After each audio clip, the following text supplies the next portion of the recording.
কিরে টিয়া, তাড়াতাড়ি কর, তোর দাদা তো খেয়ে বেরোবে রে। সরি দিদি, আমি এ বাড়িতে ঝিগিরি করতে আসিনি।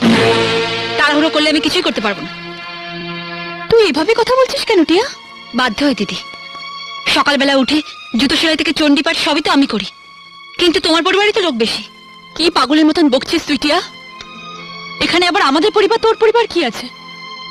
পরিবার তো একটাই, সেটা তোমার মনে হতে পারে, কিন্তু আমার নয়। দাদা আজ কাজের লোক আনছে, মামা, তোমরা মোট 4 জন, কিন্তু আমি আর রাকেশ মোট 2 জন। আমাদের নিজেদের সংসার হলে কি আমাকে এত কাজ করতে হবে? টিয়া, কি হয়েছে তোর? আজ তুই এভাবে কথা বলছিস? তুই বল আমাকে, কি চাস তুই? আমার আর এক সংসারে খেতে ভালো লাগছে না দিদি।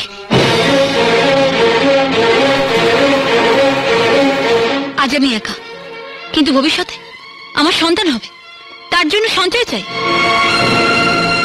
রাকেশ যা রোজগার করে তার পুরোটাই দাদার হাতে তুলে দেয়। একবার ভাবো, আমাদের তো একটা ভবিষ্যৎ আছে।